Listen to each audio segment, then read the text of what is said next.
வணக்கம் நண்பர்களே, welcome to my channel. இன்னைக்கு இந்த வீடியோவில் எதை பற்றி பார்க்க போகிறோம் அப்படின்னா, தூத்துக்குடிக்கிட்ட இருக்கிற பொட்டலூரணி அப்படிங்கிற பொதுமக்களுடைய வேண்டுகோள் என்ன, அதை ஏன் இது நாள் வரைக்கும் எந்த ஒரு அரசாங்கமும் நிறைவேற்றலை அப்படிங்கிற அந்த ஒரு விஷயத்தையும், அது மட்டும் இல்லாமல் இங்கே துரைமுருகன் அவர்கள் பேசின சர்ச்சைக்குரிய பேச்சு என்ன அப்படிங்கிற அந்த ஒரு தகவலையும், இங்கே மாப்பிள்ளையே முடிவு பண்ணாமல் கல்யாணம் பண்ணுறாங்க அப்படின்னு சொன்ன அந்த நபர் யார் அப்படிங்கிறதையும், மோடிக்கும் பயம் இல்லை ஈடிக்கும் பயம் இல்லை அப்படின்னு சொன்ன உதயநிதி ஸ்டாலின் அவர்களுக்கு பின்னாடி நடந்த நிகழ்வுகள் என்னென்ன அப்படிங்கிறது தான் இந்த வீடியோவில் பார்க்க போகிறோம்.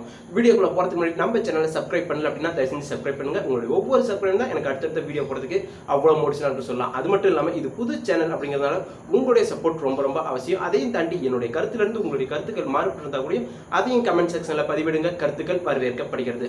சரி, வாங்க வீடியோக்குள்ள போகலாம். முதல்ல இங்க தூத்துக்குடி பக்கத்துல பொட்டலூரணி அப்படின்னு ஒரு ஊர் இருக்கு. அந்த ஊர்ல வந்து ஒரு 1100க்கும் மேற்பட்ட பொதுமக்கள் இருக்கிறாங்க. அவங்களுடைய வேண்டுகோள் என்ன அப்படின்னா, அங்க 3 மீன் குட்டைகள் இருக்கு.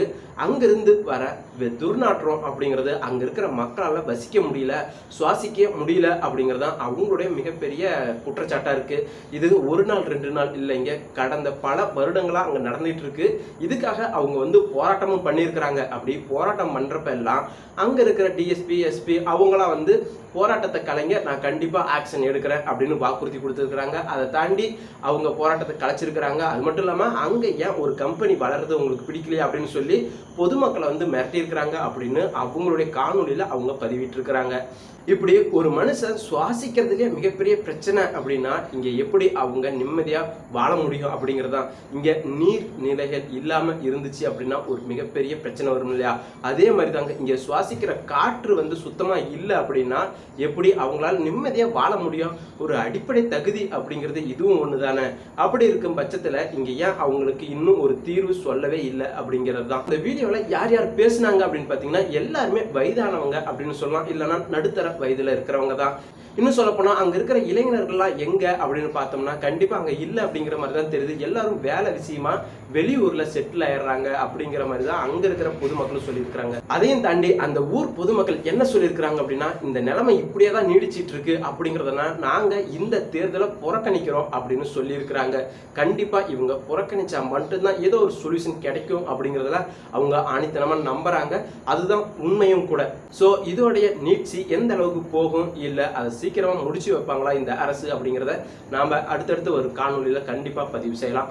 அதையும் தாண்டி இங்க மோடிக்கும் பயம் இல்லை ஈடிக்கும் பயம் இல்லை அப்படின்னு சொன்ன உதயநிதி, அதுக்கு அடுத்ததான் பார்த்தீங்கன்னா திமுகவுடைய சேர்ந்த சில செயலாளர்கள் வீட்டில் வந்து ரைடு நடந்திருக்கு. இப்படி வாயை விட்டு ஏன் நம்மளுடைய உடம்பை புண்ணாக்கிக்கணும் அப்படிங்கிறதா என்னுடைய கேள்வி. இப்படி சொன்ன பிறகுதான் அவங்க வந்திருக்கிறாங்களா அப்படின்னு பார்த்தீங்கன்னா அப்படிதான் இருக்கிற மாதிரி தெரியுது. ஏன் அப்படின்னா அதுக்கப்புறமேட்டு தான் இந்த ஒரு நியூஸும் பார்த்தோம். அப்படி இருக்கும் பட்சத்தில் இங்க நம்ம என்ன பேசுறோமோ அதுக்கு அவங்க நல்லாவே ரியாக்ட் பண்றாங்க அப்படின்ட்டு தெரிய வருது. அதையும் தாண்டி இங்க குஷ்பு அவர்கள் ஒரு விஷயத்த பதிவு பண்ணியிருக்கிறாங்க. என்ன அப்படின்னா, இங்க மாப்பிள்ளைய முடிவு பண்ணாம இங்க கல்யாணம் வைக்கிறாங்க அப்படின்ட்டு தான். இது வேற யாரையும் இல்லை, இங்க காங்கிரஸ் திமுக கூட்டணி வச்சுதான். யாரு பிரதமர் வேட்பாளர் அப்படின்ட்டு அறிவிக்காத இந்த ஒரு நிலையில தான் குஷ்பு அவர்கள் இந்த ஒரு கமெண்ட்டையும் பதிவு பண்ணியிருக்கிறாங்க. இன்னும் சொல்ல போனா இந்த தேர்தல் முடிஞ்ச பிறகு வெற்றி அப்படின்ட்டு அவங்க பக்கம் இருந்துச்சுன்னா மட்டும்தான் அதுக்கப்புறமேட்டுக்கு யாரு பிரதமரா ஆகணும் அப்படிங்கிற முடிவையே இந்த இந்தியா கூட்டணி உருவாக்கும் அப்படிங்கிறது தான். அப்படி இருக்கும் பட்சத்துல மக்களுக்கு ஒரு சில கேள்விகள் வரதா செய்யும். இப்ப யாரை நம்பி நான் ஓட்டு போடுவேன், இவர் தான் என்னுடைய பிரதமர் வேட்பாளர் அப்படின்னு தெரிஞ்சா மட்டும்தான் சரி இவருக்கு போடலாம் அப்படிங்கிற ஒரு எண்ணம் கூடி சராசரி மனுஷனுக்கு கூடி வரும். அப்படி இருக்கும் பட்சத்துல இங்க கட்சியில இருக்கிறவங்க ஓட்டு போடுவாங்க, ஓகே. ஆனா சராசரி மக்கள் யாருக்கு ஓட்டு போடுவாங்க? அதையும் தாண்டி இங்க ஓபிஎஸ் பரப்புரையில சின்ன சின்ன பிள்ளைகள் இருந்தாங்க அப்படின்ட்டு அந்த ஒரு வீடியோ பயங்கரமா வைரல் ஆயிட்டு இருக்கு. அதுக்கு என்ன ஆக்ஷன் எடுக்க போறாங்க அப்படின்னு தெரியல. ஆனா இங்க மோடி கோவைக்கு வந்த அங்க சின்ன சின்ன குழந்தைங்க எல்லாம் வந்தாங்க அப்படின்னு ஒரு குற்றச்சாட்டு இருந்துச்சு இல்லையா? அதுக்கு தான் இங்க நீதிமன்றம் ஒரு கேள்வி எழுப்பியிருக்கு. இங்க குழந்தைங்க வந்தாங்க அப்படின்னு சொல்றீங்கல்ல, அப்போ யாராச்சும் பேரண்ட்ஸ் கம்ப்ளைண்ட் பண்ணாங்களா, இல்ல அவங்க கூட வந்தாங்களா, இல்ல குழந்தைங்க மட்டும் வந்தாங்களா, இல்ல அவங்க கூட ஆசிரியரும் வந்தாங்களா அப்படிங்கிற கேள்வி எல்லாம் இங்க நீதிமன்றம் கேள்வி கேட்டிருக்கு. இப்படி ஒரு பக்கம் பிஜேபிக்கு ஆதரவா இருந்தாலும் இன்னொரு பக்கம் பிஜேபிக்கு அகைன்ஸ்டா நடந்துட்டு இருக்கு. என்ன அப்படின்னா, இங்க பிஜேபி அவர்கள் இப்ப தூசு தட்டி எடுத்த அந்த கச்சத்தீவு தான். இங்க கச்சத்தீவு போயிருச்சு அப்படின்ட்டு எல்லோருக்குமே தெரியும். அது மட்டும் இல்லாம இலங்கையில இருக்கிற முக்கிய அமைச்சர்கள் கூடயும் அதை சார்ந்து வீடியோ போட்டிருக்கிறாங்க.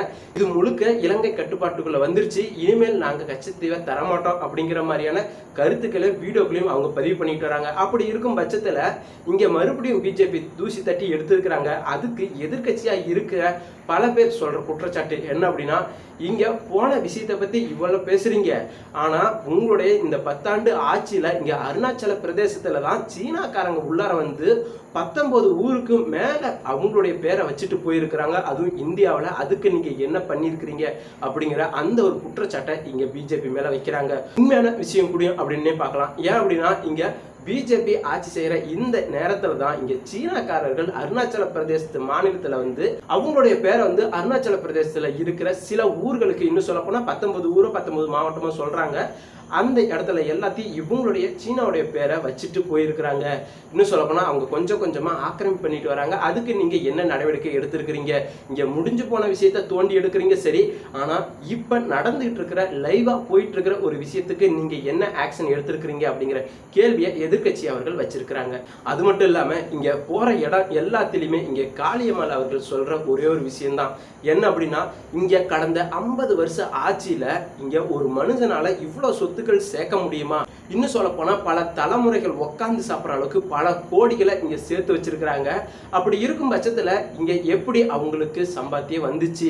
இது எல்லாமே மக்களுடைய வரிப்பணம் தான், உன்னுடைய வரிப்பணம் தான், என்னுடைய வரிப்பணம் தான் அப்படின்ட்டு உங்களுக்கு தெரியலையா? அதையும் தாண்டி இங்க வரிப்பணத்தை மட்டும் இல்லாம லஞ்சம் ஊழல் அப்படிங்கிறது மூலியமா தான் இவங்க சம்பாதிச்சிருக்கிறாங்க அப்படிங்கிறது ஏன் உங்களுக்கு புரியவே மாட்டேங்குது? இதை ஒரு சாமானியனை பார்த்து மட்டும் கேட்கலங்க, அந்த கட்சியில இருக்கிற ஒவ்வொரு தொண்டர்களை பார்த்தும் கேட்டிருக்கிறாங்க. இங்க மேல இருக்கிறவங்க எல்லாருமே, அதாவது கட்சியில ஒரு சில பொறுப்புல நல்ல பொறுப்புல இருக்கிறாங்க பாத்தீங்களா, அவங்க எல்லாமே கட்சி தாவிட்டு இருக்கிறாங்க. அவங்களுக்கு எந்த ஒரு கூச்ச நாச்சமும் இல்லை. அப்படி இருக்கும் பட்சத்துல இங்க அடிமட்ட தொண்டை மட்டும்தான் ஒரு கட்சியில இருந்து இன்னொரு கட்சிக்கு போனா அவன் கூச்சப்படுறான், அவமானப்படுறான் அப்படிங்கிற மாதிரி பிம்பம் உருவாக்கி வச்சிருக்கிறாங்க. இங்க தொண்டன் எங்க போனாலும் அங்க அடிமட்ட தொண்டனா மட்டும்தான் இருப்பான். அவனை எப்படி ட்ரீட் பண்றாங்க அப்படிங்கிறது எல்லா கட்சியிலுமே ஒரே மாதிரி தான் ட்ரீட் பண்றாங்க. அப்படி இருக்கும் பட்சத்துல நீங்க ஏன் இன்னும் அதே இடத்துல இருக்கிறீங்க? உங்களுடைய எதிர்ப்பை ஒரு ஓட்டு மூலியமா மட்டும்தானே காமிக்க முடியும் அப்படின்ட்டு அவங்க ரொம்ப ஆவேசமா பேசியிருக்கிறாங்க. அது உண்மையும் கூட தானே. ஏன் அப்படின்னா இங்க மாறி மாறி வாக்களிச்சதுனால மட்டும்தான் இங்க அவங்களுடைய நிலைமை உயர்ந்திருக்கிறதே தவிர இன்ன வரைக்கும் உங்களுடைய நிலைமை மாறவே இல்லை. இன்னும் சொல்ல போனா மாற்றம் வேணும் அப்படின்னு நினைக்கிறவங்க 2 கட்சிக்குள்ள இருக்கிற மாற்றத்தை மட்டும்தான் பாக்குறீங்களே தவிர மூணாவதா யாராச்சும் வந்தா வாய்ப்பு கொடுக்குறீங்களா அப்படிங்கிற கேள்வியும் எழுப்பதான் படுது. இப்ப நிறைய பேர் பொதுமக்களே பல அமைச்சர்களை பார்த்து கேள்வி கேட்கிறாங்க. இன்னும் சொல்ல போனா ஓட்டு கேட்டு வரவங்க எல்லாத்தையுமே நிக்க வச்சு கேள்வி கேட்கிற மக்கள் இந்த தேர்தல இருந்து கண்டிப்பா மாறுவாங்க அப்படின்ட்டு நான் எதிர்பார்க்கிறேன். அப்படி மாறுனா கண்டிப்பா தமிழ்நாட்டுல ஒரு மாற்றம் நடைபெறும். அப்படி மாறாம நான் வெறும் கேள்வியோட கேட்டுட்டு நின்றுருவேன், நான் செயல்ல எதுவுமே செய்ய மாட்டேன் அப்படின்னு முடிவு பண்ணாங்க அப்படின்னா கண்டிப்பா நம்மளுடைய தலையெழுத்தை யாராலையும் மாற்ற முடியாது அப்படிங்கிறதுதான் இங்க ஒவ்வொரு பதிவிலுமே நான் சொல்ற ஒரு விஷயம் தான். இங்க உங்களுடைய ஓட்டு யாருக்கானது அப்படிங்கிறத நீங்க முடிவு பண்ணுங்க. மற்றவங்க கொடுக்குற காசுக்காக உங்களுடைய ஓட்டை வித்துறாதீங்க, அது உங்களை விற்கிறதுக்கு சமம் அப்படிங்கிறது தான் என்னுடைய ஆழமான பதிவும் கூட. என்னுடைய இந்த பதிவு உங்களுக்கு பிடிச்சிருந்துச்சு அப்படின்னா மறக்காம லைக் பண்ணுங்க, ஷேர் பண்ணுங்க, முக்கியமா நம்ம சேனலை சப்ஸ்கிரைப் பண்ணுங்க. இது புது சேனல் அப்படிங்கிறதுனால உங்களுடைய சப்போர்ட் ரொம்ப ரொம்ப அவசியம். அதையும் தாண்டி என்னுடைய கருத்துல இருந்து உங்களுடைய கருத்துக்கள் மாறுபட்டு இருந்துச்சு அப்படின்னா அதையும் கமெண்ட் செக்ஷன்ல பதிவிடுங்க. கருத்துக்கள் வரவேற்கப்படுகிறது. நன்றி, வணக்கம்.